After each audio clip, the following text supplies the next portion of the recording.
অস্থির হয়ে পড়লেন নবীজি। সব সাহাবাদের পাঠালেন লাশ খোঁজার জন্য। হঠাৎ বোরখা পরা এক মহিলা এসে দাঁড়ালেন নবীজির কাছে। নবীজি তাকে চিনলেন না। মহিলা বললেন, শুনুন ইয়া রাসূলুল্লাহ, কাল আপনি একটা বিয়ে পড়িয়েছিলেন মনে আছে? নবীজি বললেন, হ্যাঁ, আমি তো হানজালার বিয়ে পড়িয়েছি, যার বিয়ের খুশিতে আমি খুরমা খেজুর ছিটিয়েছিলাম। মহিলা বললেন, ইয়া রাসূলুল্লাহ, আমার হাতটা দেখেন, হাতের মেহেদি এখনো শুকায়নি। কাল বিকেলে বিয়ে হয়েছিল, আর রাতে উহুদের যুদ্ধের জন্য বের হয়ে যান হানজালা। ওনার উপর গোসল ফরজ হয়েছিল, কিন্তু উনি গোসল করে বের হতে পারেননি।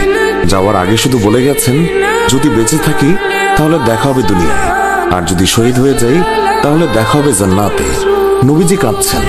মহিলা বললেন, ইয়া রাসূলুল্লাহ, শহীদের তো আপনি গোসল দেন না, আমার স্বামীকে আপনি একটু গোসল করিয়ে দেবেন? নবীজি সম্মতি প্রকাশ করার পর একজন সাহাবী দৌড়ে এসে বলল, ইয়া রাসূলুল্লাহ, হানজালাকে পাওয়া গেছে। সবাই গেলেন, গিয়ে দেখলেন সাদা কাফনের ভিতরে লাশের মাথায় পানি। নবীজি হানজালার মাথায় হাত দিলেন।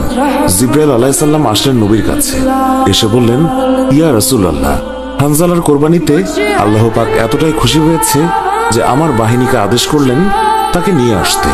ইয়া রাসূলুল্লাহ, আমরা ফেরেশতারা তাকে তৃতীয় আসমানে নিয়ে জমজমের পানি দিয়ে গোসল করিয়েছি, এবং তার শরীর থেকে যে সুগন্ধ পাচ্ছেন এটা আল্লাহ পাকের বিশেষ খুশবু, মেশক আম্বর আতরের ঘ্রাণ।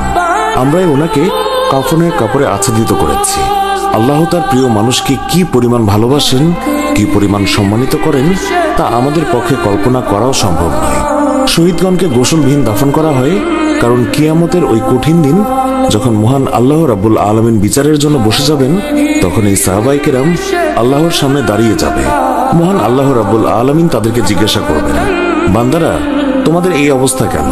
তারা তখন বলবে, রাব্বুল আলামিন, আপনি তো জানেন আমরা আপনার ওই সকল বান্দা যারা আপনার বিরুদ্ধে যে সকল কাফের মুশরিক কথা বলে তাদেরকে হত্যা করতে গিয়ে শহীদ হয়ে গিয়েছিলাম।